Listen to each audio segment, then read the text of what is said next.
this same class, I mean, you guys saw he gave a brief talk in one of them. He took this class, last semester I think it was, and he pretty much aced all the exams. So he knows not only what I'm asking and what's expected from me, but he also understands how to present the material, right, in a way that maybe helps you understand that maybe I don't see. Because he just recently learned. It's not like he had taken this class and retook it multiple times. He took it one time, and that one time he was in the mid to high 90s on every exam. Okay, so he understands the material, he understands my expectations, and fusing those two things, if you have questions, he's the right person to ask, right? If you don't ask me, of course, you could always ask me as well. But that case, so I wouldn't necessarily, I don't know how useful these are if you just go in there and expect that you're gonna just sit there and gain something by not being interactive, right?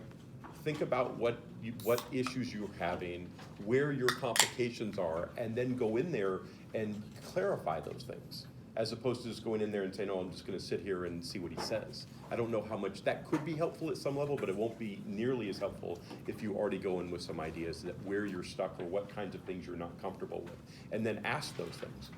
You know, so when he covers those topics, or if he doesn't cover that topic, ask him to cover that topic, right? And then you'll get a different perspective from what I said, or it will reinforce what I said. Either way, that's where you're gonna get the most value out of these kinds of things. Okay. Any questions on that? Okay. Okay. So I guess it was a long lab today, is that? Calculations. Okay. Yeah. Okay, cool. Hopefully now we've had a chance to get settled in, or you want a couple minutes before I start the lecture? Couple minutes, maybe?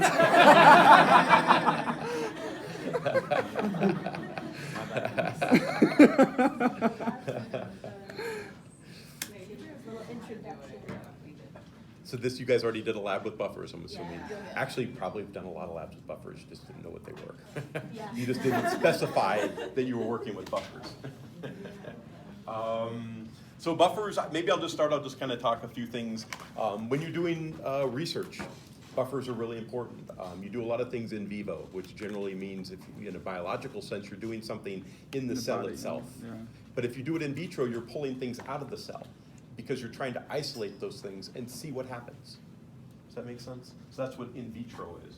And in doing that, you want to create an environment very similar to the cells, where this would actually occur, whether it's in the nucleus and you're looking at transcription, or if it's in the cytosol and you're looking at translation, or in the mitochondria. All those have slightly different salt concentrations and other things that are in them that will help either optimize or de-optimize that thing going on, whatever that is, transcription, let's say, in the nucleus. So you, in vitro, you want to create a similar environment, so you make a buffer that you put these things into, and then you see what happens, right? You have to have an indicator, maybe you have some radioactive isotope like P32 that you attach to the nucleotide so that when you make your chain of transcription, you can see how much you made under different conditions. Maybe you make a mutation in something and you check different mutations to see if they make the same amount as the wild type or whatever the natural one is. But you have to have that in a buffer system. Because in the buffer system, you want to create that environment, pH and salt concentrations and other things that precipitate that reaction occurring, right? So buffers are actually really, really important. We're just gonna, so all the things that we've done a lot of times in lab where, where we put things in, where you'll have, say, Jose make solutions in 65 in 101, those were all done with, he made those buffers, we just never talked about it, it was just given for you.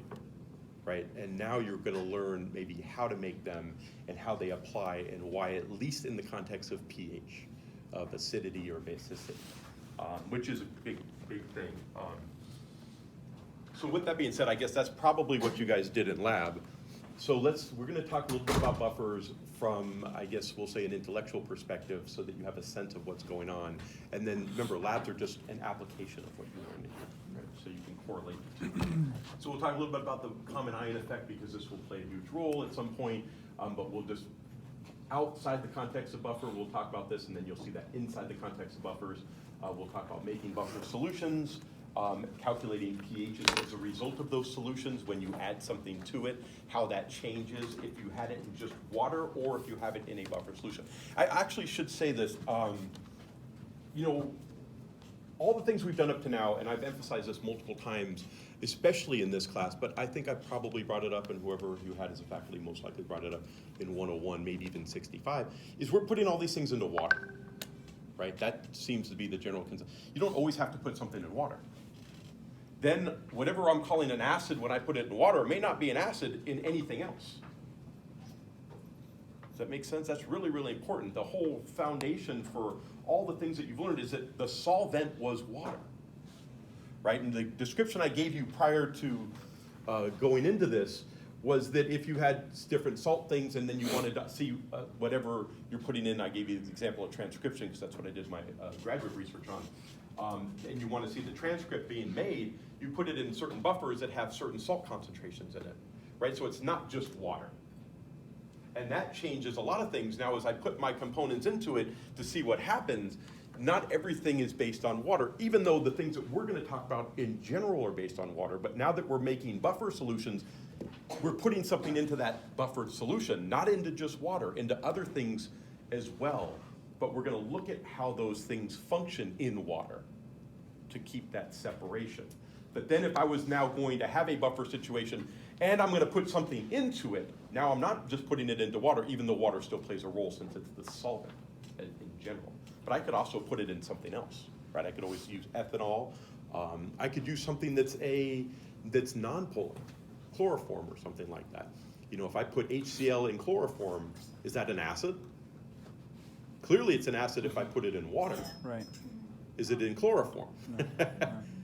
You see how these things, what I'm trying to, we don't really talk about this much, but I wanted you to have a better perspective of what it is we're talking about and why. And we're talking about the solvent and the main thing here being water, right? That's how we're setting up these reactions. But if it wasn't water, and you would have to adjust depending on what system you're trying to study. And that's kind of the point that I want to make prior to getting into this. With that background, now we'll talk a little bit about making these buffers within water. And then we'll get to, calculating the pH of the buffer solutions, using ice charts, by the way. And then we'll get into Henderson-Hasselbach equation, hopefully today, even though now that we're starting late, maybe not. But this is going to give us a foundation to figuring out the pH relative to the pKa based off of making good buffers. Okay, so that's the key with this one.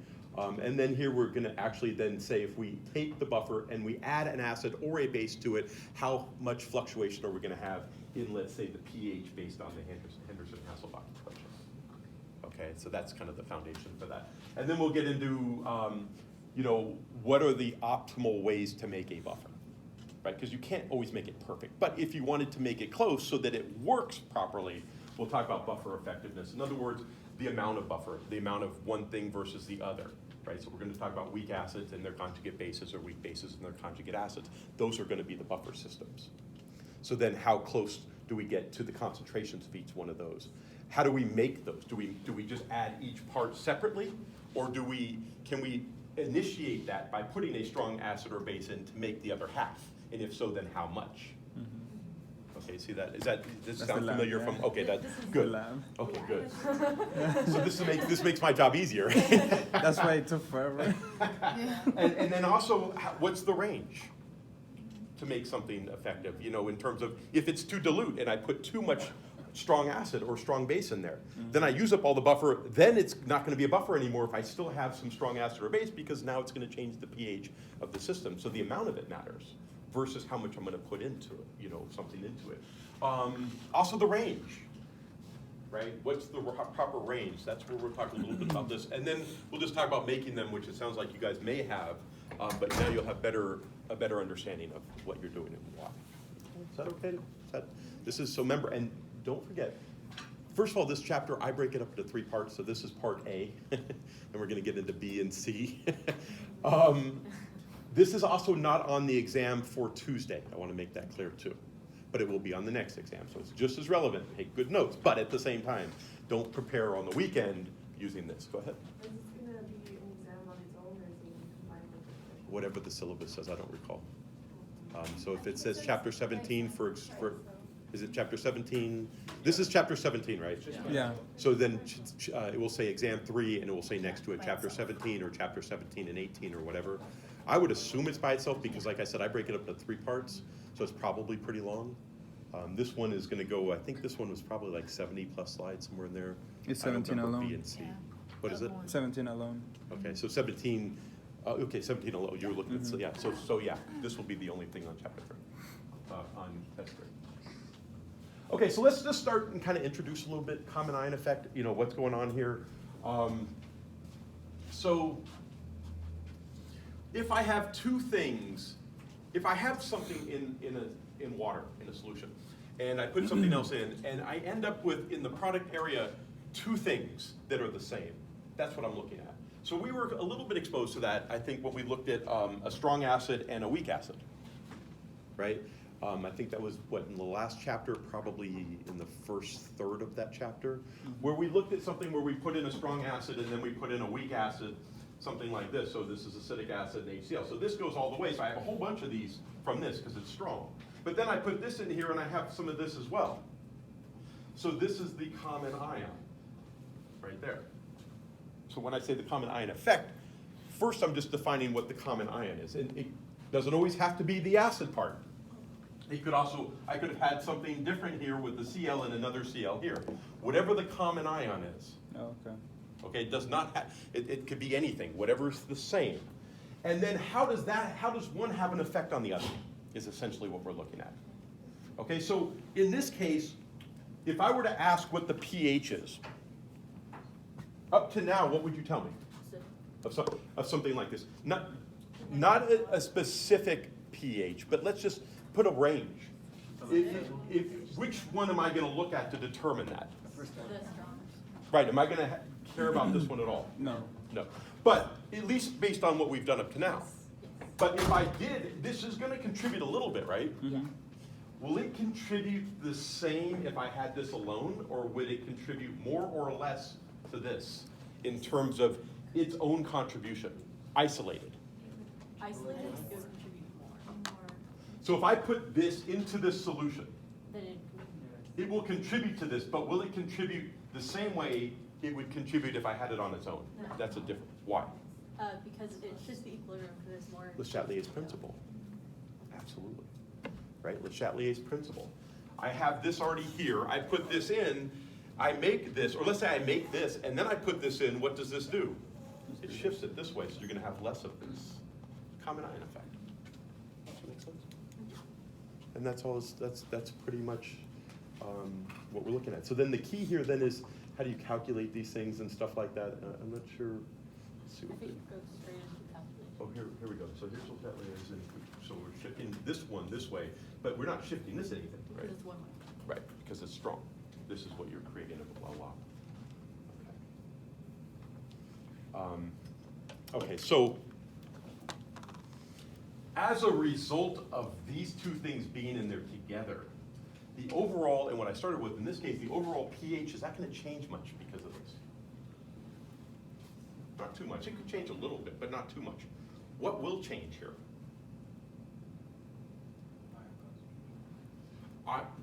Ion concentration, Yeah. but what specifically will change some as a result of this? The amount of dissociation? Yes. The amount of this turning into this. Yeah. Or another way to think about that, the degree of ionization of this. Because this isn't ionizing on its own, right? Mm-hmm. If you just put it together, it has a certain amount that's going to ionize equally. You get what, that 1.0 times 10 to the minus 7 of each one. Very small amount, autoionization, if you recall that term. But if I have this on its own, this is going to ionize to a certain percentage here. If I have this inside the same container, it's going to shift it this way, and therefore this will ionize less. So you'll get a decrease in the degree of ionization of this, in this case, and whatever else it would be. Does that make sense? So that's where you're looking at the common ion effect more so, because the overall change of this isn't going to be that great because you have so much of it already from there. But the change of this going to here will be more significant.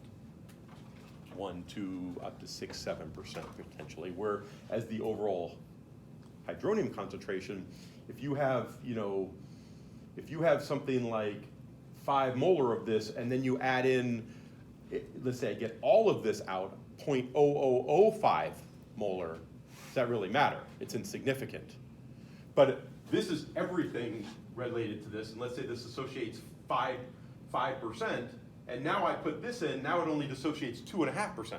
That's a much greater difference, and that's why we look at the distinction between that. That's why this is the thing that we care about, not so much this, if that makes sense.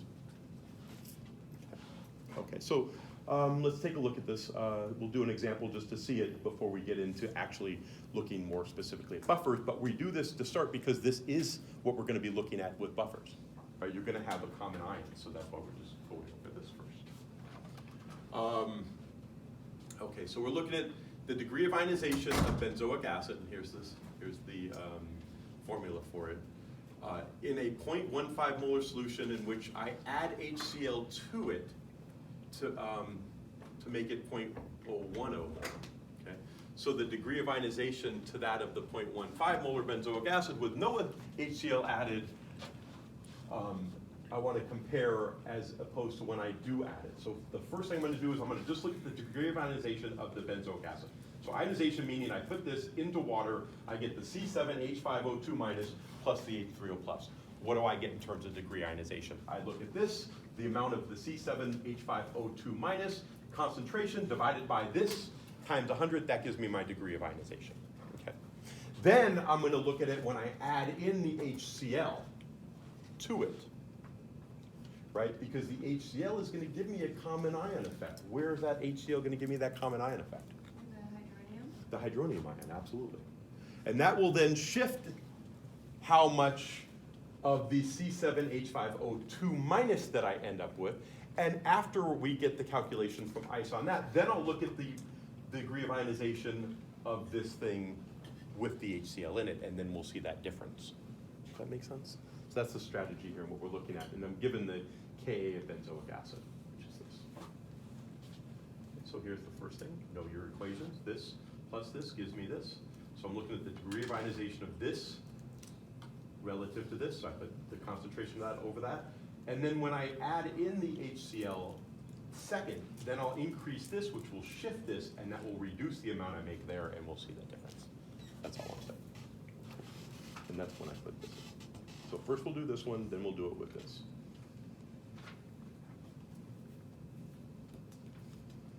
Okay, so initially I have 0.15, 0, 0, minus x plus x plus x, 0.15 minus x, x. That means my x squared divided by 0.15, because the minus x is insignificant, equals whatever that Ka was. Right, so that should all be pretty straightforward at this point, especially with your exam coming up, and with the expectation that the exam would have been today, right? Yeah. So I'm sure you guys are prepped and ready for that. Hopefully you know this much, because this should be really quick and easy at this point. Okay, so you get this, you solve, you get rid of that x, and you solve, what are you doing here? Okay, so small, what is that called? That's a small approximation. Yeah, the approximation of the thing, right? Assumption. So I have this multiplied square root, and that gives me this here, okay, which is 3.0 times 3.07 times 10 to the minus 3, or 3.1 if I were to round it off properly. Okay. Now, I simply take this divided by whatever I started with, which is the 0.15, right? Times 100, and that gives me my percent ionization. It should be fairly small, as expected, because it's weak, right? Once again, I also, okay. When I'm going through this, you're just following along, and of course it makes plenty of sense. When you're at home, what you need to make sure of here is that you understand what it is you're looking for here. Okay? What are you looking for in terms of the ionization? And you're looking for this coming off of the benzoic acid. Okay? You're not looking at the H3O plus, in other words. So this is you get 2% ionization of the benzoic acid. That's what this is saying. Or they just didn't put the H? Here, there should be an H, yes. That's right. Yeah, so this should say HC7H5O2. Does it say that in your notes? Yeah. Okay. Go ahead, Dieter. So this is with HCl? No, this is without HCl. If I just put benzoic acid into water, this is what I would get. Oh, okay. That's the point here. This is the percent ionization without adding any HCl, because there's no common ion effect yet, right? We don't have a common ion effect. the next thing I'm now gonna do is I'm gonna add HCl to this, which is gonna create the common ion effect, and then I'm gonna see what this new percentage is, and what would you expect it to do, go up or down? Expect it to go down. Down, Go down, you guys yeah. are, yes, it goes down, right? Because now it's shifting the equilibrium, let me go back.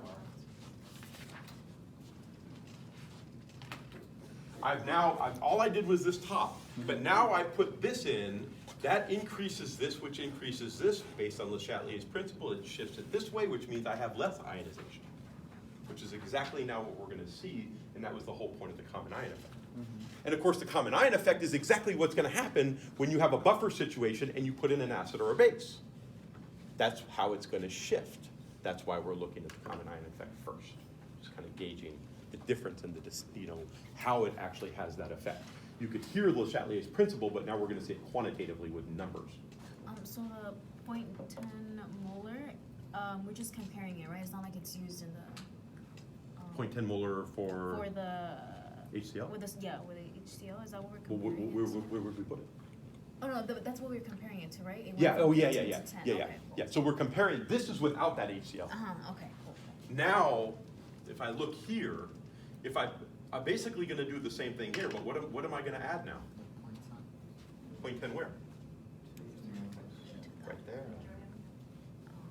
Yeah, hey, that's the only difference there. Okay, so that's all I'm doing now. So here, look at that, there it is. Everything else is the same, and now you have this here, and of course those are small approximation effect, and get rid of them. So it makes it easy, right? We still have the same, this is the only thing added. Everything else is the same. Get rid of those and that. Let's go here. I now have this and this, so I multiply and then I divide by the 0.01. And that gives me my concentration of the ion of 9.45, with the line being here, so it's 2 sig figs times 10 to the minus 4. I take this and I do what? I put it over what concentration? pH. Okay, 0.15, this one here, right? That also should have an H there. And I get 0.63%. That's less than, that's cut more than in half. Right? So even though 2% is not a lot, 0.63 is a lot less than the 2%, so you're getting a lot less ionization. Okay? And that's what the common ion effect will have. Now, does it have it on the H3O plus itself? Not too much, because the H3O is so overwhelmingly large that the H3O component coming off of the benzoic acid isn't significant relative to the amount of HCl I put in. So that's why that's not an interest. So if you're ever uncertain of which one you're looking at, you could think of it that way, right? Which one is going to matter, which one's not going to matter at all. What are we looking at here? We're looking to see now when you think about this, what is actually happening here? If I want to minimize the H3O effect, what would I do? If you want to minimize The H3O effect. So what I did here, let me recount. I took benzoic acid, a weak acid, and I saw how much it would dissociate. Okay? So it was a 1-to-1, which is nice, because whatever the amount of the benzoic acid, the conjugate base from that, is the same concentration that I'm going to get with the H3O plus. Okay. Now, then I put HCl in there. Yeah. Okay. So let me actually go back. Let me do this. I want this to make sense, not as an isolated thing, but in some practical way. Okay. So I have this system here already set up. I put this in, and I reduce the amount of this and more of this now because of the common ion effect. But what if I wanted to reduce this, or I wanted to reduce this into a solution of this? Does that make sense? I now have a solution of this, is what I'm saying. Yeah. And I put this in. I put so much of this in that it causes this shift. What if I have a whole bunch of this and I don't have as much of this and I put this in? Let me rephrase this. Forget this, not here. Let's just focus here because then maybe that's confusing to what I'm saying. I have this system. I have a certain pH here. Okay. Let's say I have a lot of this in here. Okay. So that means I can really get rid of this and I have just the H plus to make this a little simple. I now put the HCl. Also, I have a certain pHs associated with that, right? That's a key point here. Yeah. So now I put this in to this, a small amount of this into a large amount of that. This is going to form, and then this can be what? If I have a little bit of this, even though I have a lot coming off of the HCl, but I have a small amount overall in terms of concentration of this, what is this going to do? Change the concentration. Well, it's gonna push the, Will this do anything? only less than that. It's an equilibrium. This so- will but be it able wants to I'll bind bind to with that to form the benzoic again. to get rid of the H3O plus. Mm-hmm. So what would happen to the pH? Decrease. It wouldn't, Or the it pH wouldn't change wouldn't that much. change as much, is the Right. point. So this is essentially like a buffer system. This is a weak acid and its conjugate base.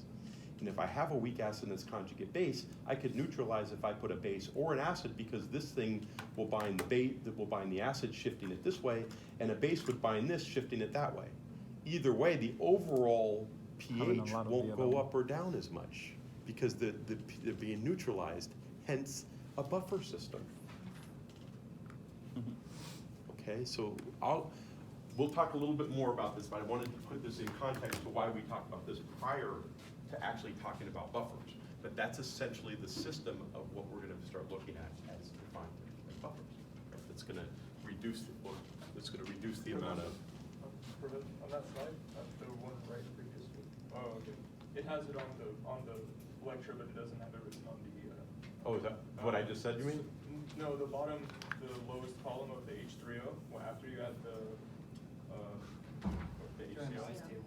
Yeah, and the ice table, yeah, so it has plus X there at the bottom, but it doesn't in the lecture.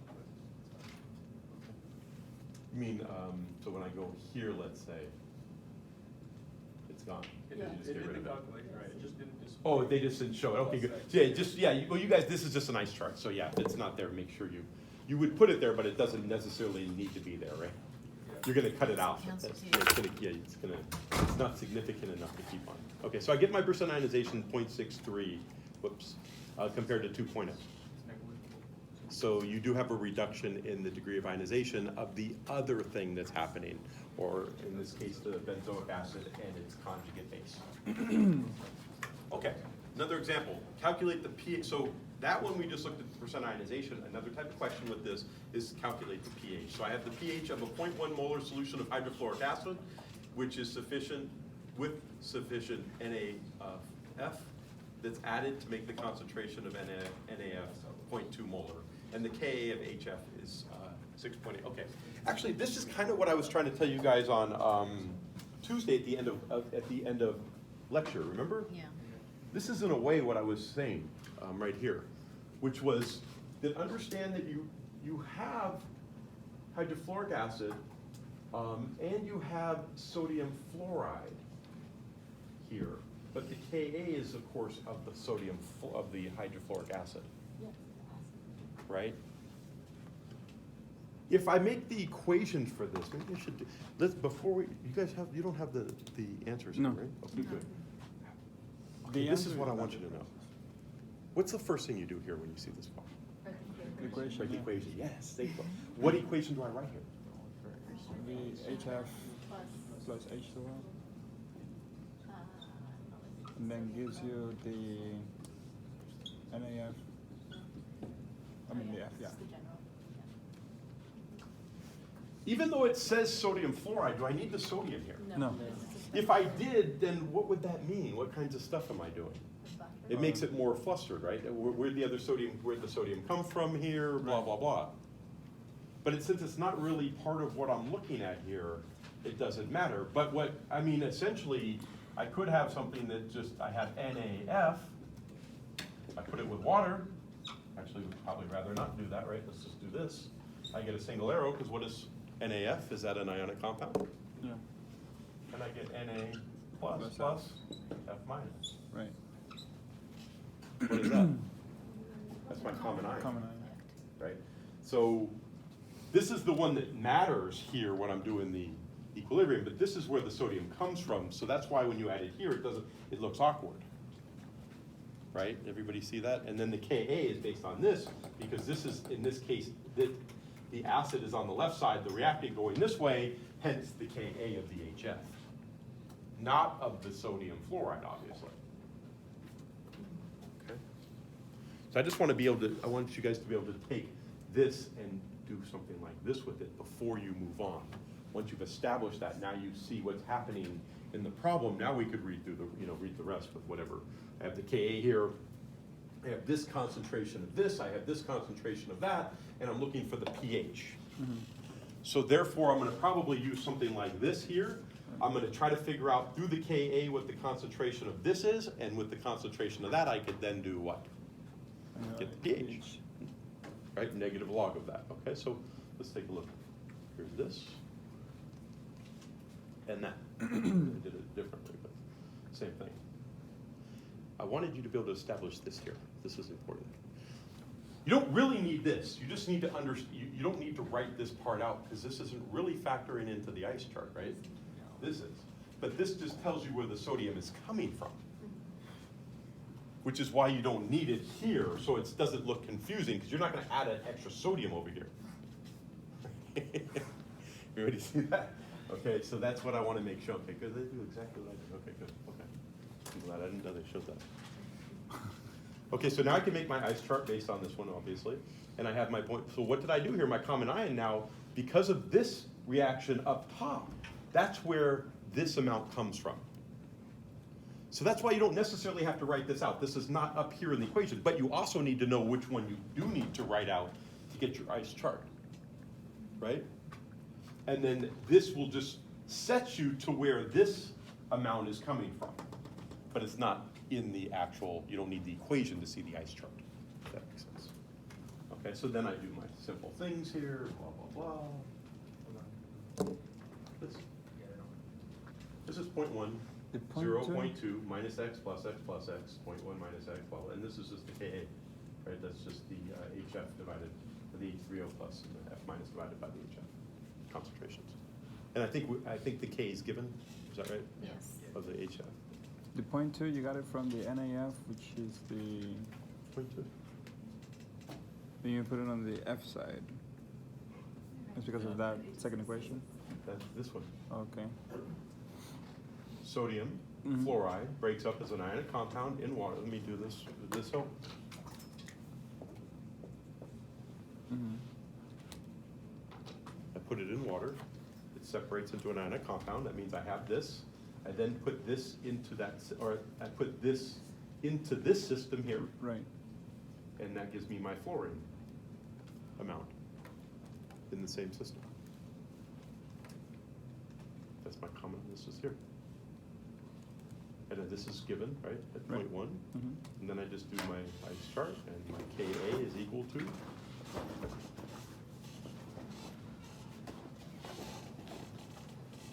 all they did here was show you to remind you to get rid of the minus x and the plus x, Because they're so small. because they're so small. Right. And then I get my Ka equals this, and that's pretty straightforward, because my Ka was given. Then that's what, 2, so I take this divided by 2, what's that, 3.4 or something? 3.4 10 to the minus 4, that's my, and remember, my x is my H3O plus. So now I have my concentration, I put that into negative log, right? And I get 3.47. Why what? Why'd you have it? From here to 0.2. Because you're solving for x. What's divided by 0.2, what's 0.2 divided by 0.1? 2. And then, so 2 and 6.8 divided by 2?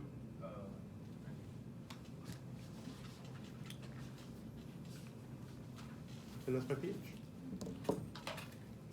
Okay. So I mean, the real question then is, would the pH be different if I didn't have the extra F minus in there? A little bit. Would it be up or down? Could be higher. It would be. The higher. pH. Would the pH be up or down? Yeah. Lower. Yeah. Right? Lower? Yeah. Right? More The acidic. pH would be lower without the F. Right, more acidic. If I take away this, Yeah.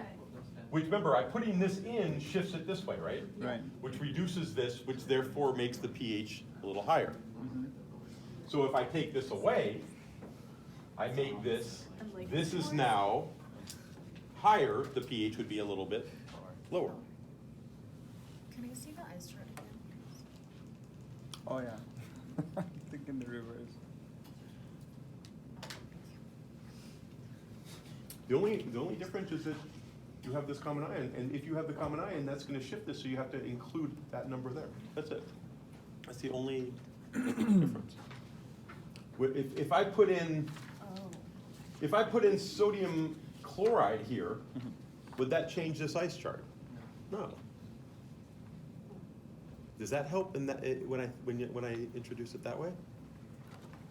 There's no common ion, so it's not, it's not part of the chart, it's not affecting this equation. So you just Right. have 0. But because the fluorine affects the equation, I have to include it because it's gonna reduce the pH. Right. Or increase it depending on what the common ion is and what that effect is gonna be. Because of Le Chatelier's principle. Mhm. I could take this premise and use this as a buffer. If I have something like this, I could now, when I put an acid or base into there, I could minimize the fluctuation or amount of pH change that I have, right? Because I may have to put an acid in something, but I don't want it to have a huge effect on the overall pH of the system. So the example I gave early on, everybody knows what transcription is when I said that term? Yes. Right, you have mitochondrial nucleus, most it's developed in the nucleus in those mitochondria. You have DNA, right? You have, let's take a prokaryotic system, bacterial system, single cell system, and you put a polymerase binds to certain promoter sites. Remember, -10, -35 Right. sites. That makes sense at all? It binds to that, melts the DNA, single strand, takes the non-template strand, and it transcribes it into RNA. Right. That's transcription, just to make that clear, right? So there's a process. So you have an enzyme that has to bind appropriately. In eukaryotic systems, it's much more complicated because it's wrapped up in histones and things, and it has to unfold all of those, expose activator sites and stuff like that. But in a simple system, it just opens up and melts. So you have to bind appropriately, you have to then melt, and then you have to transcribe. And that transcription part has to be done under certain conditions. Right. So you get extracellular signals that move through phosphorylations and all kinds of different cetylations and different things that ultimately get that signal down that indicates that cell needs to make something. And they start coding? And you make the transcription, then you translate that through series of multiple steps into RNA. RNA is then translated into protein. That protein goes off and does something. That's what your cell was asking for in order to make something happen as a result of some extracellular stress. Okay? So the transcription part itself. So if I want to take the transcription apparatus, let's say the polymerase is made up of a holoenzyme and a sigma. And the sigma binds to specific regions. So if I want to take that outside of the cell in vitro, this is what I was talking about earlier, and I mix it with some DNA that I know will bind, and I want to see how much transcript it makes. If I take that and I just put it in water, it may not do a whole lot. I add something else to it, I do a couple different things like time points and different combinations of things, and I see what happens. If I have that and it needs to be at a certain pH for it to be optimal, and then I add something to it that shifts that pH tremendously, I now am not assessing whether or not I'm getting the proper transcription because it's at too high of a pH. So then if I create a system in vitro where I have all these things in there, and I now put the thing in that I want, and it doesn't change the pH that much, so the pH is the same or close to the same as what I started with, I'll now see the actual effects of the transcription and whatever I'm actually testing. Okay, so that's how a buffer can actually be used. Does that make sense? Mm-hmm. Okay, so that's why you create these systems so that you can minimize adjusting effects of what you actually want to test. You're not usually testing the buffer itself. The buffer is just allowing you to appropriately test whatever it is you want to test and figure out. Okay, let me make that clear. So therefore, having something like this system will reduce the amount of fluctuation that you're going to get from adding something that may be more or less acidic or basic in terms of whatever you're looking at. Okay, I'll give you one example. Okay. So here, what are we doing with it? It's just that. Oh, this, we already did this. We already did this, right? yeah. So that was the pH. Okay. Is this okay?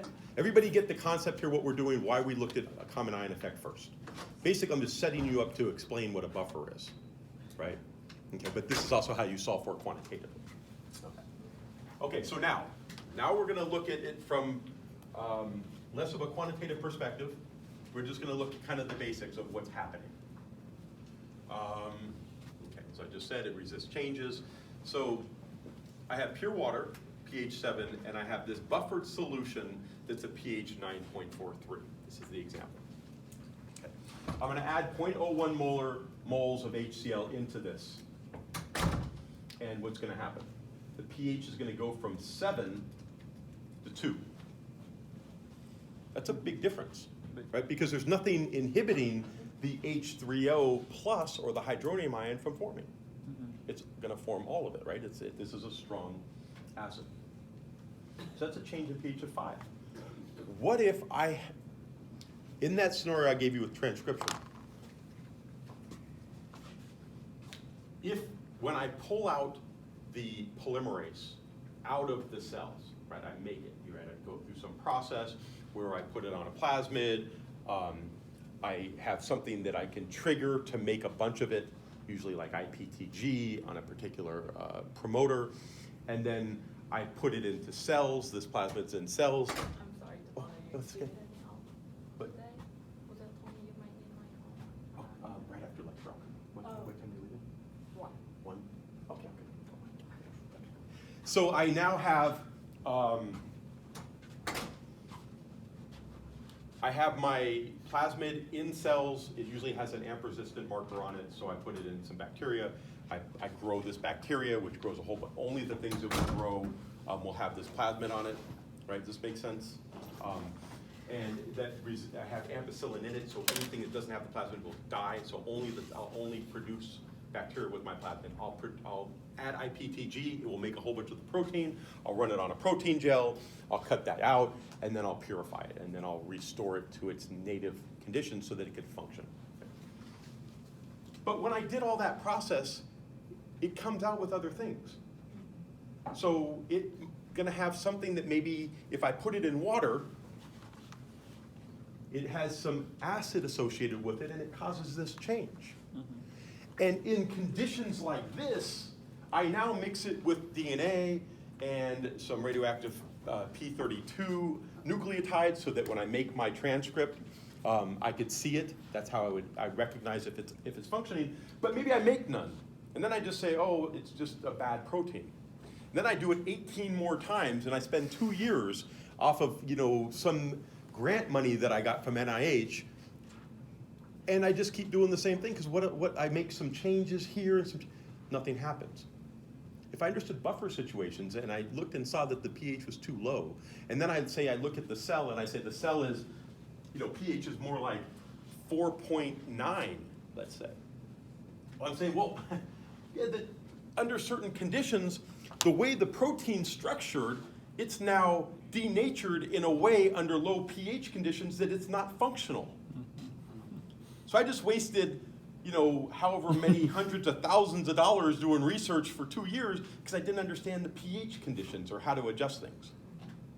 See how valuable these can be, right? To understand this kind of stuff.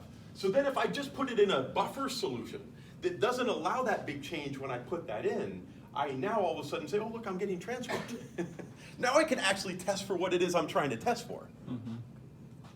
And that's where you gain some real value by understanding these things. You don't, sometimes this may not matter, but usually it will because the pH does matter for protein structure, Yeah. right? So that's how this is relevant and applies to just regular research in any kind of lab, biochemistry, molecular biology, whatever. Okay. So then I have this buffer solution, pH 9.43, and you kind of have a sense of what that buffer is, right? You have a strong acid, a weak acid and its conjugate base, or a weak base and its conjugate acid. I put the same amount of HCl in, 0.01 molar, and I go from 9.43 pH to 9.33. It's only a change of what, 0.1 versus 5. I can control the conditions with buffers if I understand how the buffers work. I can't always make the perfect buffer, but I could make buffers the best I can based on what's available to me, not only in, say, the lab I have, but also whatever is available just in general. And I could at least reduce the amount of change in the pH so that whatever I'm testing will not have that great of an effect, at least from that component. Now, I may actually be interested in seeing if there's a particular pH that's more optimal for my system, too. In that case, I'd make a bunch of different buffers and then do the transcript and see which one produces the most using everything else the same. That could be one of the criteria I'm looking for. But I sure don't want to just assume that the pH doesn't matter and I could just put whatever I want in, and then of course if it doesn't work, then I just keep doing the same thing or making other adjustments when I already have this huge change when I could only have a smaller, I could have a smaller change. If I was doing research and I wasn't sure, what would be the first thing I would want to check? In the transcription example, I pull out polymerase, I make some, I could either make the DNA or pull out some DNA, whatever. What would be the first thing I would check? How would I make the buffer for my in vitro experiments? You want to know the pH inside the cell, though. I just want to know the conditions of what's inside the cell, absolutely. It doesn't necessarily need to be the pH. And that's why I don't want to isolate when I say this. We are talking about buffers, but I want to make everything as close as possible first, right? That's how I want to start it. So temperature. Salt conditions, temperatures. So when I grow that bacteria to make, when I put the plasmid in and I wanted to make my polymerase, right? I grew the cells at some temperature, right? So I used, say, E. coli, and I know they grow best at 37 degrees. Right. At 24, they don't grow as well. At 54, they don't grow as well. Why at 54? Because some of the proteins are denatured, so it doesn't grow as well, right? Why at 24? Because, once again, they're not natured properly yet, or they're being inhibited, right? They're limited in terms of their secondary, tertiary structures, quaternary structures. All of these things matter, not just one. When I'm giving you this stuff, I'm just isolating it to the one thing so that you understand it. But I want to make sure that you understand that there's always going to be more in your system that you study that you'll have to know about, right? Because presumably at 102 level, you're going into some science field, right? Whether it's MD, PhD, research, whatever it is, you always, in any of those areas, you have to think about all of these things, right? If you're an MD, someone comes in, my throat's really sore. Okay, here, take some cough syrup and leave. No, you have to evaluate, well, what's going on with this person? It may not even be their throat that's the issue. It may be something else that's the effect comes across through the throat, but that may not be where the focal point of what the issue is. Right. Okay, so keep those things in mind as we go through. Okay, so for buffered solutions, does this make sense? Yeah. Okay, good. Okay, so two types, I've already mentioned that, weak acid and its conjugate base. That'd be acetic acid, and then, once again, you don't need the sodium. You could just say the acetate ion. But putting that there just kind of means that, how would I make a buffer? I would put this in and that. The same way I did the sodium fluoride and the hydrofluoric acid. The same exact concept. Okay. Ammonium chloride is what we use. And weak base in its conjugate, there's ammonium and there's ammonium chloride. Once again, I could just put NH4 plus here, I don't need this there. So these would be the two types of buffer systems. Obviously, it could be any weak acid, its conjugate base, and it depends how much of each one you add. You gotta start thinking about how much of this do I add versus how much of that. Now, there's one other way to do this, which is if I just took this one or just took that one, and I added something to it. Let's say in this case, I add a base to this. What is my result of a base? If I add a base to this, say hydroxide, I just add straight sodium hydroxide to this, strong base. what happens to this? What's the reaction? Salt and water. Yeah. I get what? Salt and water. It's acetate. It would be neutralized. Except it's acid. Still get the fun. You guys see. I get, it should be, there are two words you can say. I get the water, you got that part right. What's the other thing I get? Salt. The sodium I get acetate. Right. I put this in a base, Uh-huh. the OH binds the H, and I'm left with the acetate, which is essentially the same thing that this is. Right. So I could make this system, I don't have to just add this and add this. I could also add this and a certain amount of a base, and then I end up with both, and I make my system. You see what I'm explaining? Yeah. If I put too much base in, and I have all of this, I don't have a buffer system, though. Keep that in mind. Right. It's got to be proportional to the concentrations that I have. Because what I ideally, and we'll talk more about good buffers, I want to have a similar amount of both, ideally. And we'll talk a little bit more about that later. Okay. But so in other words, I could either add to the system the way I did this here, I add this, and then I put this into here, and I get the system. Or alternatively, I could have just done this. HF plus OH minus gives me, in this case, it gives me my F minus and H2O. Right? Why? What is this and this? And here. That's your acid. This is my weak acid, this is my Conjugate base. conjugate base. When I added this to this, what did I make? Okay. If my concentrations are appropriate. I don't need to just add this and then add this. I could also just have this and add something like this, but I want this to be all used up, obviously. And I want to still have some of this left. So the appropriate amount of this can give me the right buffer system as well. I don't have to just add each one separately. I can. There are two ways to do it. That's all I'm pointing out. Okay.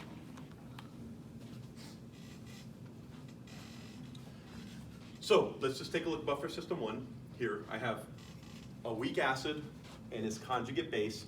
HA, the H is just representing the hydrogen that comes off, the proton that comes off as an acid. And the A minus is just the leftover, which is the conjugate base. Okay, so this is my weak acid conjugate base. Could this be a strong acid, by the way? For a buffer system? Yeah. No. No, I want to make sure that's really, really clear, right? Why not? It'll ionize completely. You don't have any more of this. Yeah. Just go one way, yeah. It's just, all you have is this. Yeah. You don't have both. Okay, and why do you need both? So that's, So it'll neutralize. I now add an acid. This doesn't have to be, so this is represent an acid, HCl, whatever. Right. Okay?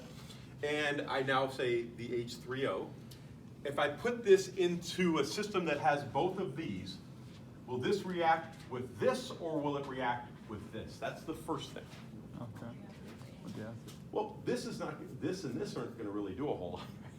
Oh, But yeah. this now can pull off that hydrogen You can take and it, yeah. increase the amount of this, which would decrease the amount of that. That's what's here. The H0 will interact with the A minus in this system, forming this. I get more of this. I still have some of this, but not as much. It neutralized this. The buffer system now, the overall pH won't change much. If I just put this in the water, obviously the pH changes a lot. That's how the buffer system works. Which means that, of course, if I put too much of this in and I wipe away all of this, and I still have some of this left, well, that buffer system was no good. The amounts matter, in other words. Right? Keep that in mind. Don't get confused. I could have such a high concentration of this and a very low concentration of these, and this will overwhelm all of that, and then I have a bunch of that still left. Obviously, I'm going to have a big adjustment in pH. So this is also part of the ionization degree, or degree of ionization? It's being lowered to create the A? Yeah, you could look at it that, but usually if you're looking straight at the buffer, you're not worried about that. Okay. If you're looking at the common ion effect, you care more about that. Okay. Like, but it is a way, yeah, you could see how much of this has been ionized. You can definitely find that out, sure. So you'd be looking in this, every scenario is different, depends on what I'm putting in, I want to make that clear. Sure. But in this case, I'm putting this in, so I care more about this relative to this. Okay.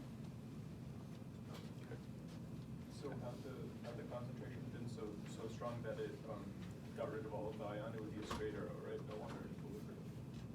You mean this? You gave the example of how, like, if you have very high Of this? concentration of H2O, yeah. Okay. And what arrow are you referring to? Yeah, yeah. This one up here? It would no longer be in equilibrium if your concentration was like extremely high to where it got rid of all of the. Yeah. Right. Yeah, absolutely. This would then bind all of that, Yeah. forming this plus this and the water. Yeah, it makes sense. This would now be part of this equation over here, basically. Or it just, you still have some left over here. You could look at it either way in that case.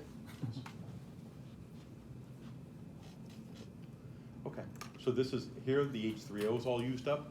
Little change in pH because it bound to this here, dropping some of that, and that would then increase this. That's how the buffer system would work. I take the same system and I put hydroxide in it now. Okay, so the hydroxide is going to bind to that H there, neutralizing it, forming water. That means this is going to go down, the A minus is going to go up, right? Mm-hmm. And as long as I have enough of this here to neutralize all of that, then I've just created a buffer system that did not have a huge fluctuation in pH. Okay, so either way. So whether I put an acid or a base into the buffer system, it should neutralize it, that's the point.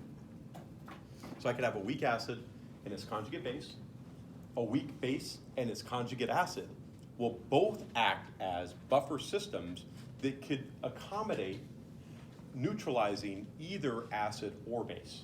Mhm. I want to make that clear. OH is used up here, and that shifts this a little bit, little change. So any base, any weak base. It need to be a weak base again, right? Any weak base and its conjugate acid, but once again, some, as you know, some are going to be different than others. So, how much of a change? Where you so? Okay, I guess one thing I should point out here, based on that question, even though I don't think this is what your question was, but it does. In my answer to the question, I have to be careful with this. So, where I'm starting with matters, right? Because in the example I gave you guys with transcription, let's say the optimal transcript happens at 5 pH. When I put my weak acid, when I make my buffer system, whether it's the weak acid conjugate base or weak base conjugate acid, I care about what the pH is there.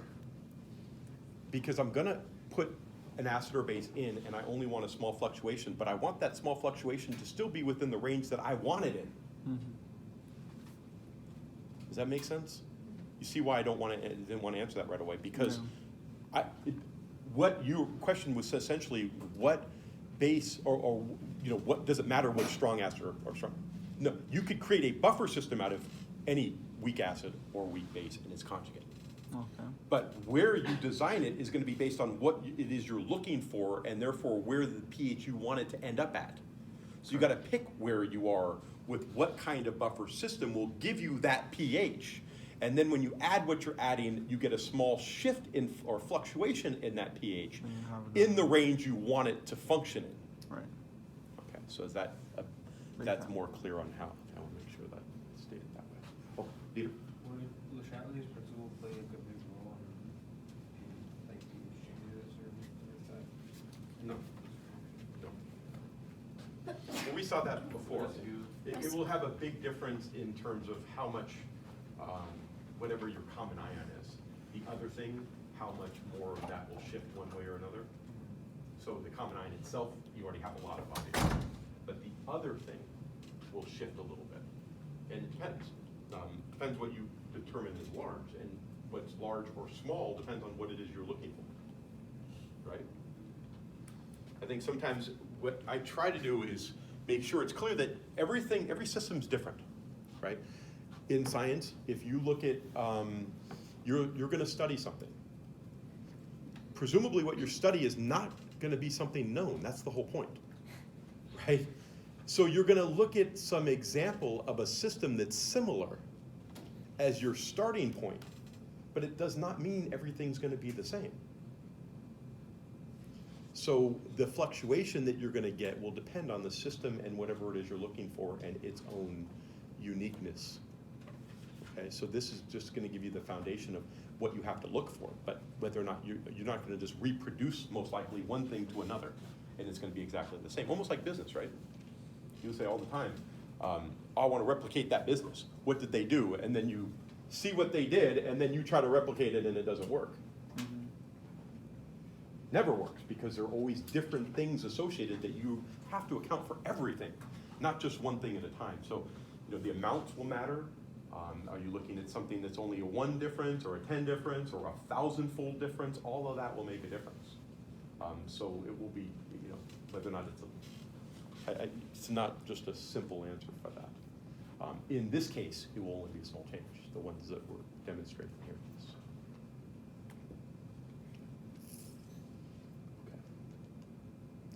Buffer system 2, this is just now I have my weak base and its conjugate acid. Same thing, I now add the acid. This is gonna do what? It's gonna bind to the base is gonna bind the H, it's gonna increase this, decrease that. No big deal. Okay, and then we'll do the opposite now. I'm gonna put in the base is gonna bind that H, forming more H2O, and this is gonna go up and that's gonna go down. Okay, we okay with that? Yeah. The general concept of what's happening here. Okay, good. Okay, so resist pH change, obviously significant amounts of either okay, weak neutrals in it. Okay, you already know that. No big deal. This is just a summary. Okay, so now let's take a look at this. Which solution is a buffer? A, B, C, or D, and why?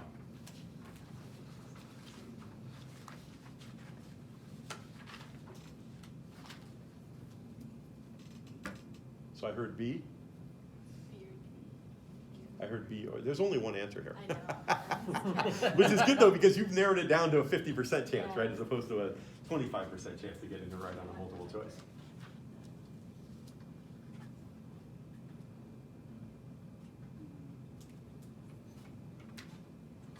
Okay. So I heard D. Anybody, any other takers? I think I'll go with D. I'll go Okay, with D. too. Okay, so let's break down. The first one.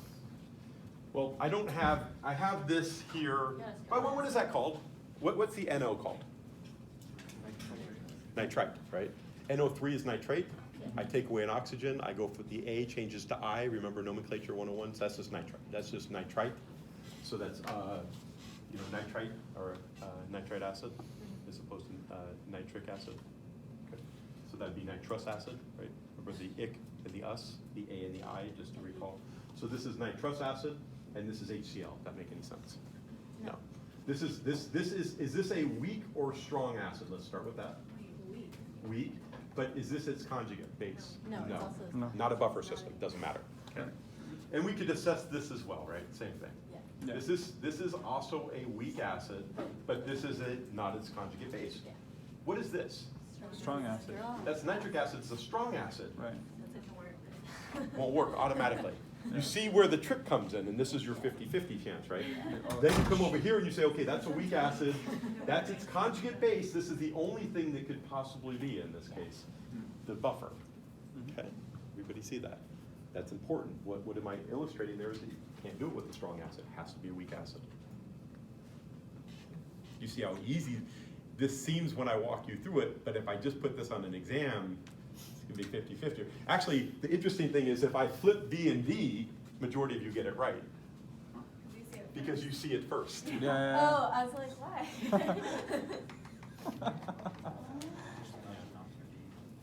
D, weak acid, conjugate base. This B is a strong acid. So all of it becomes H3O plus and NO3 minus. Can't have a strong, it's not a buffer. You don't have any of this left. In other words, Remember the Na is like, it's not really. you don't have these. You only have this. Yeah. So it can't, this isn't there if it's strong, so you can't buffer anything. Yeah, it can't neutralize. Right. Absolutely.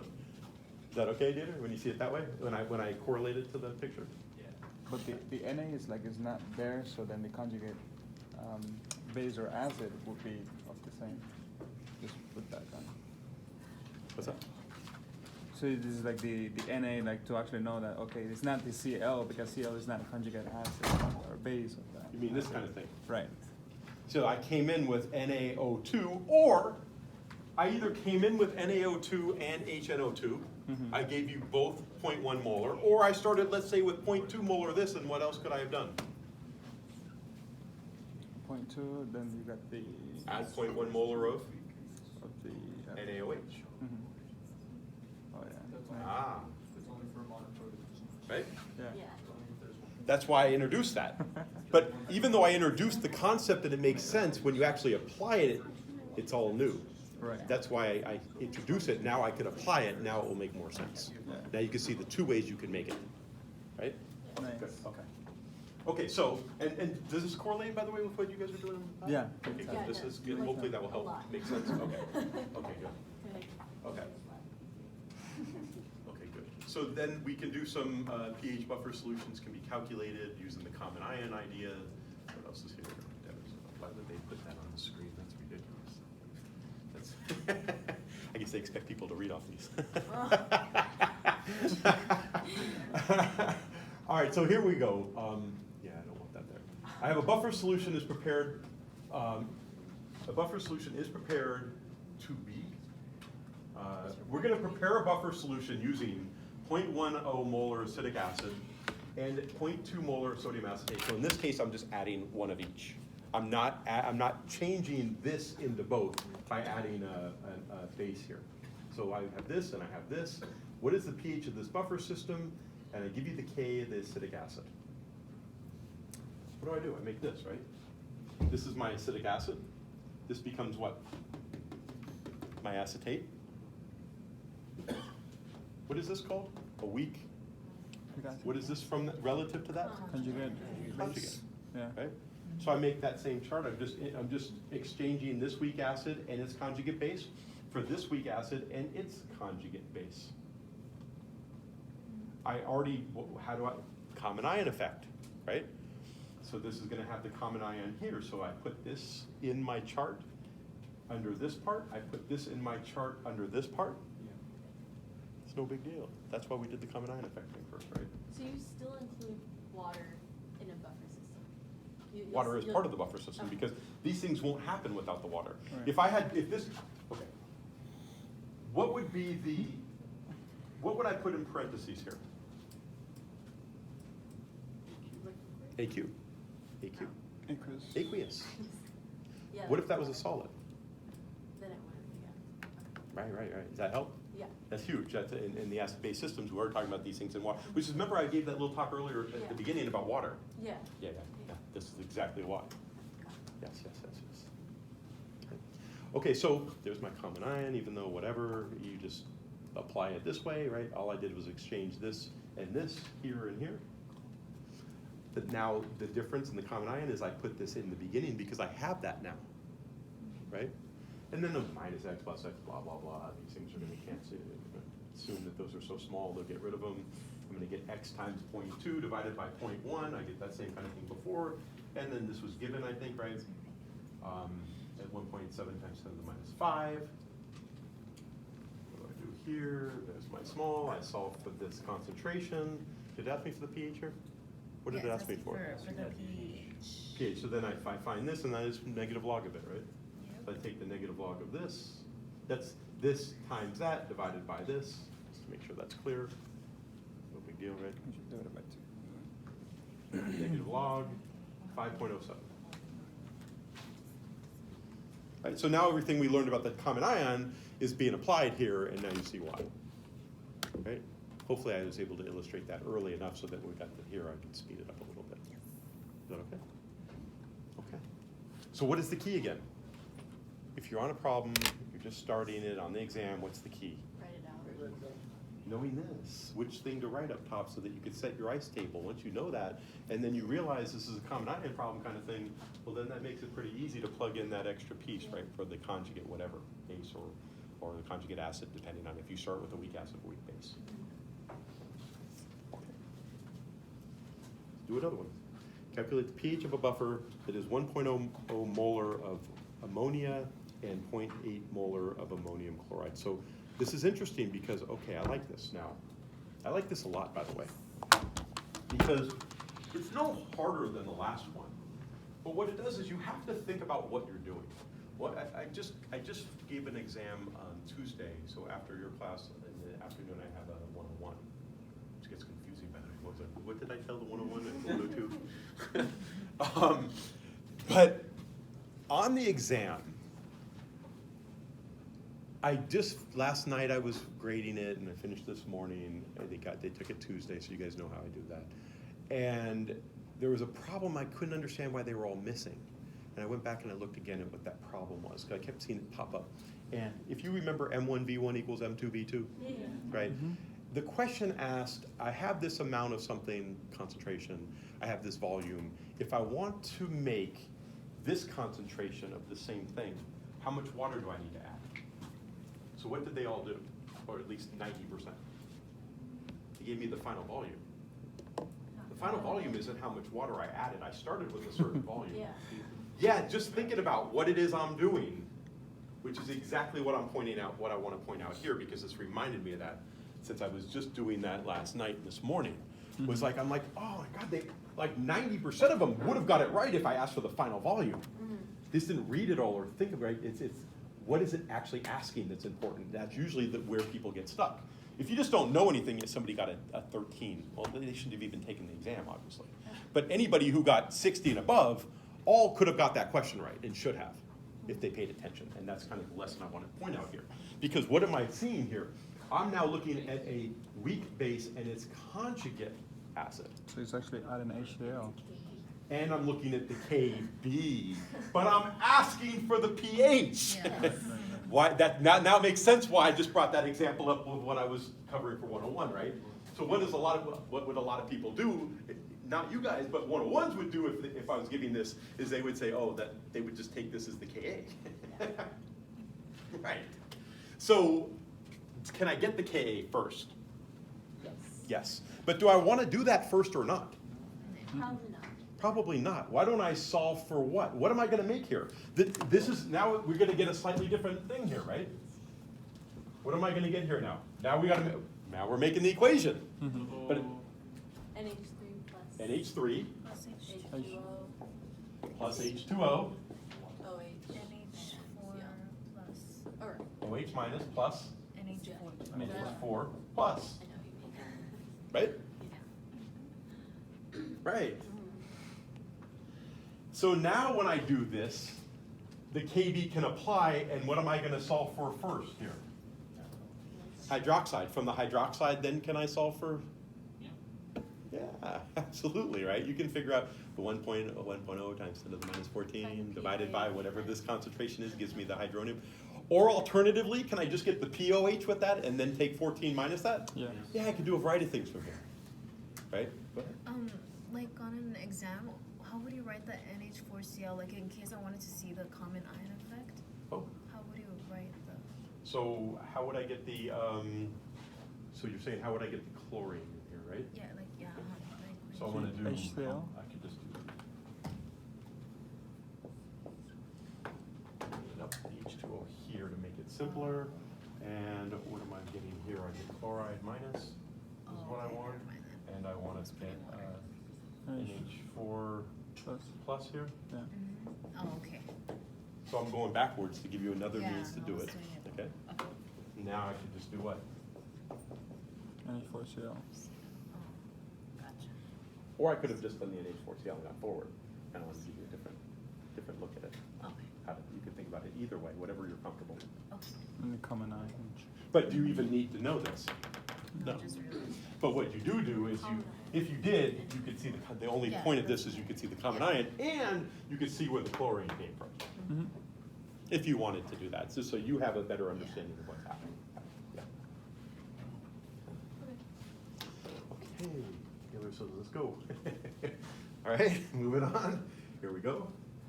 Okay, same thing she just asked for. Now, I have this here, this is the only thing If you wanted to make, you don't have to write that second equation, make it quick. This is what you really care about. Just gotta make sure you put this in. We go back through our whole thing here. Here's the KB whole system.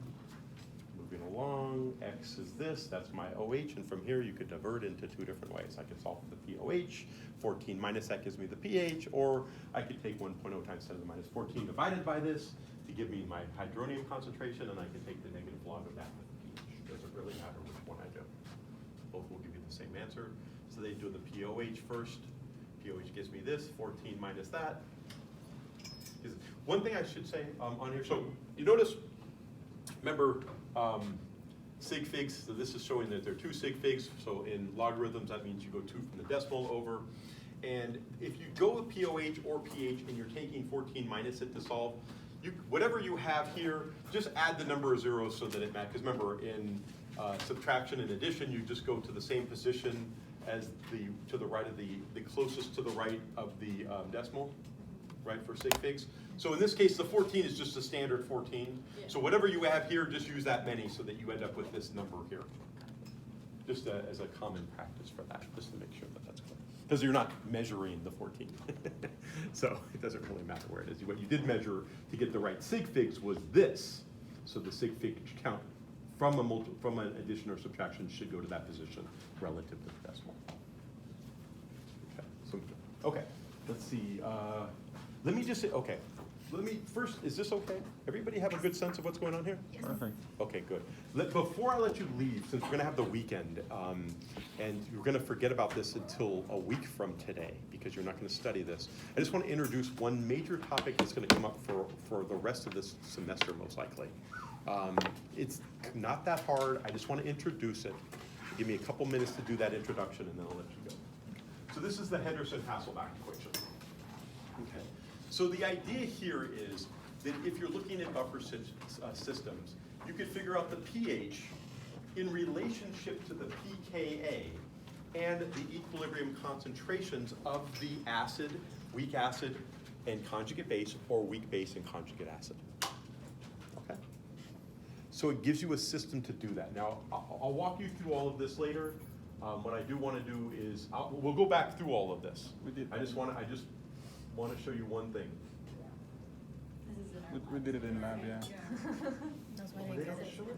Wait, how did they not show? Did I miss it? That's why it took us 3 hours in this Yeah. lab, trying to understand this. I still don't get it.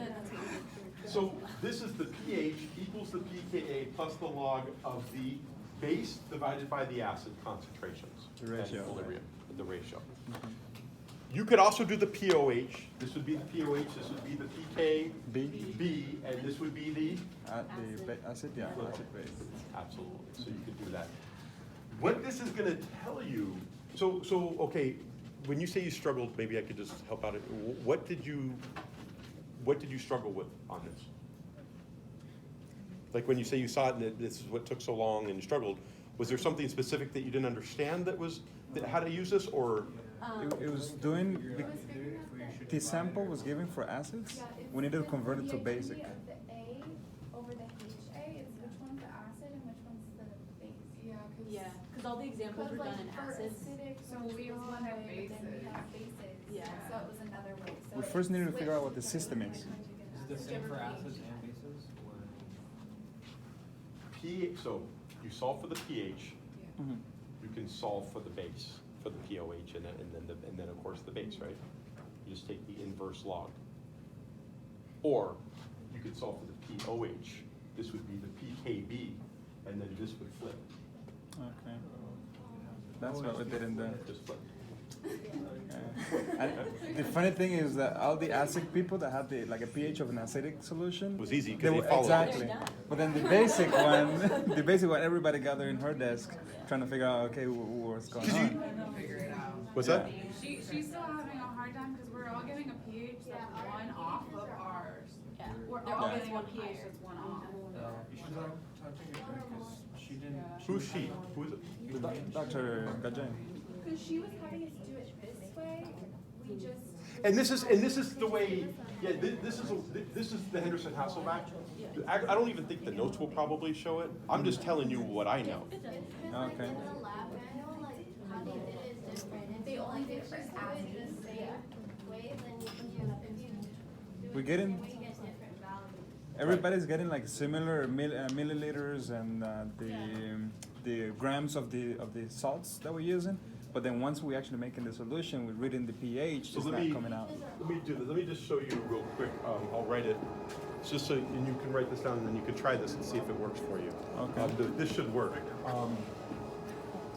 So that is the pH equals the pKa plus Log, the log of the concentration base over acid. of the base over the concentration of the acid, right? That's what that is. So one way to say this is this is the base, and this is the acid. That took us a while to Okay. And I'll walk you through this more. You saw the slides. I have some slides to walk you through, and we'll discuss it. Also, when these are equal, So what happens? 1 to 1, it cancels out. So then your pH is equal to your pKa. Right. Ideally, you want to set your pKa as close to the pH as possible. Remember what I talked earlier about? Depends on what you want. So you have to find the range that you're interested in, and your pKa should always be pretty close to that. And this should then therefore be what? Close to a 1 to 1. Oh. That's how you determine. We needed to find an arbitrary number between 0.2 and 0.6 that will go ahead and actually give it, but we have to find out which one is more concentrated, Because we the get acid the or the ratio, base. Yeah, we need that's to what turn I it get. into molarities, we could turn it into grams and milliliters to actually make a solution. And once we had to come up with an arbitrary constant, it just got really confusing from there. Okay, so Like, how do you know which one's more? so if I want the POH, remember this is now the POH though. You got to be able to. The POH. Yeah. And this is going to equal the pKb Uh-huh. plus the log Of the acid over the base. of, and now we'll, yeah, so now let's do this though. Let's, Then it's the let's acid. say the HA HB or A. plus over B. That's good. Remember, because I'm now following the buffers the way I set it up with the buffer. Yeah. I could just flip these, but that's why I wrote on the side, that's why I wrote top and bottom here, is this. Let me do this. This is the acid now, and this is the base, Right. okay? Is that okay?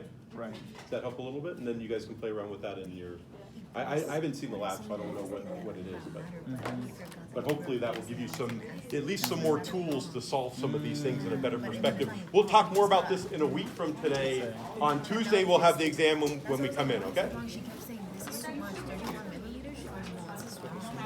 And I'm like, I don't know what I did wrong, but it was,